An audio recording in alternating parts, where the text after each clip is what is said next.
Isabella Grant didn't stand out much in her town.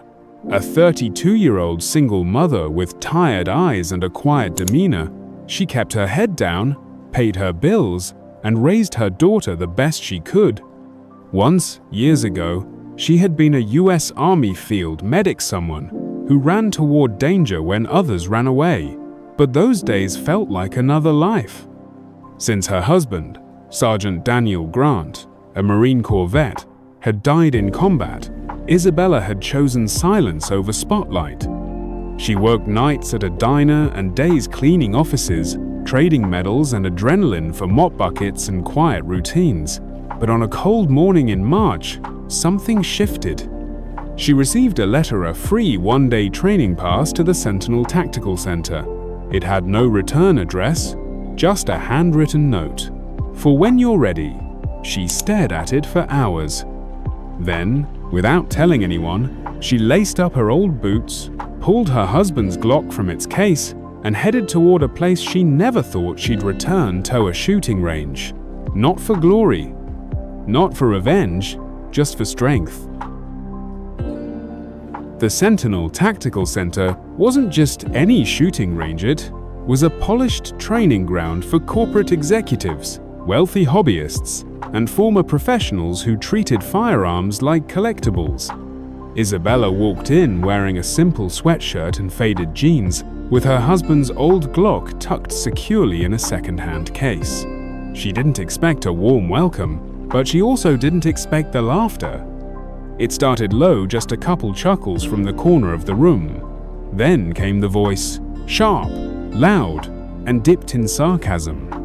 "Looks like someone brought their cleaning lady to range day."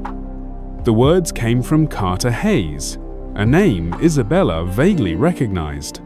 He was a venture capitalist, former national shooting champ, and full-time ego in tactical gear.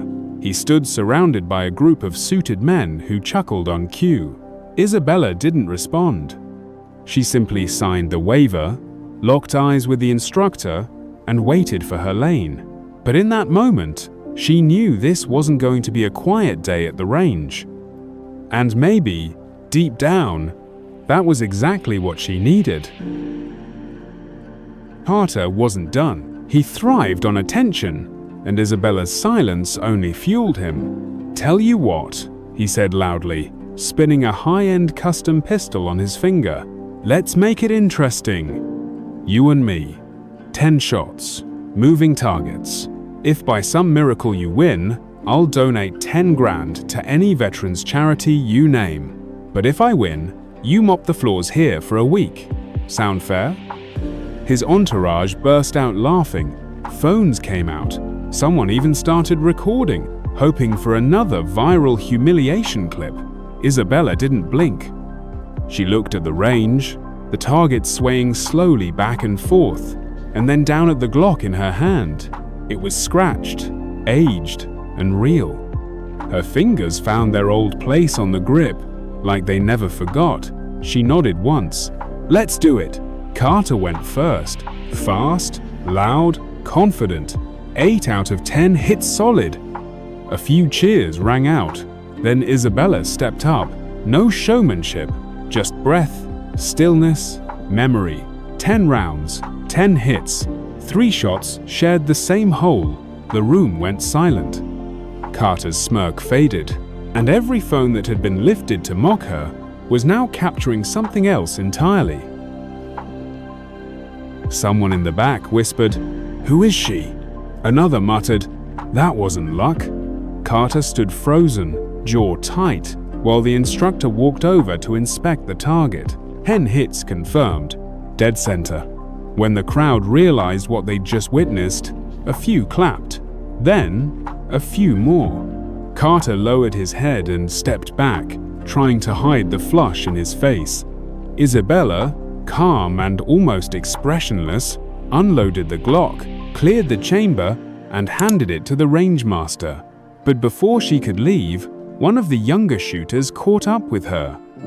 "Ma'am, that was incredible.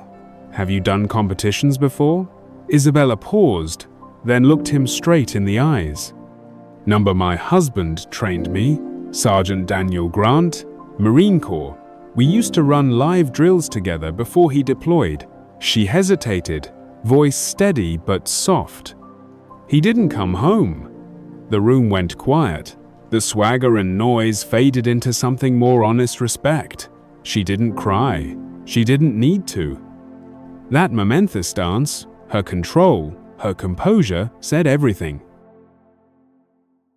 Carter wasn't the type to take embarrassment lightly, especially not in front of a crowd and a dozen smartphone cameras.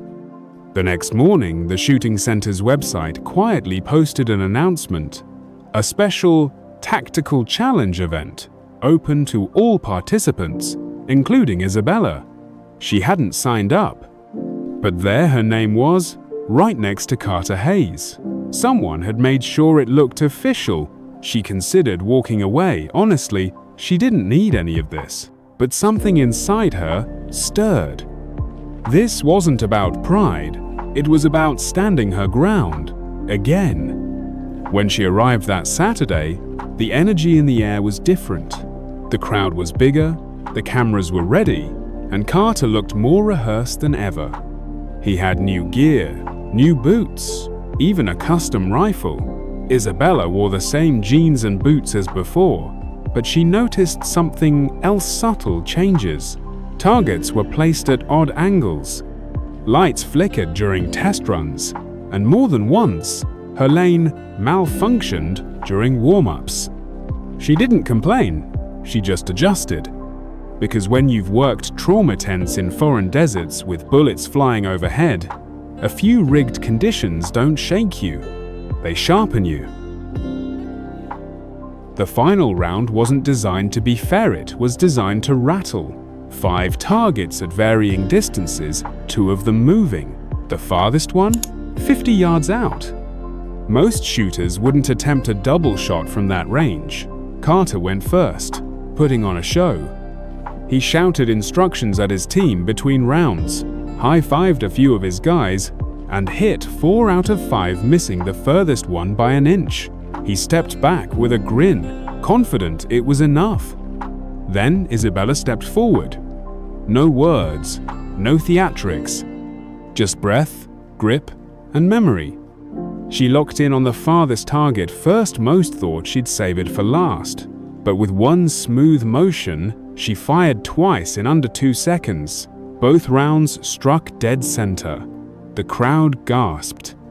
She pivoted, hit the other 4 with precision, barely pausing between them. When the smoke cleared, the range officer reviewed the marks and turned to the crowd, 5 for 5, including a double hit at 50 yards. The room erupted. Carter looked stunned. No excuses left. The director of the center walked straight up to him and quietly said, "We expect better sportsmanship from our guests." And that was it. His suspension was immediate, public, and earned. After the match, news spread fast. Blogs, gun forums, even local television ran headlines like, "Unknown mom outscores champion marksman in tactical showdown." People wanted interviews. Brands offered sponsorships. Some even pitched reality shows. But Isabella turned them all down. She hadn't come for fame. She came for closure.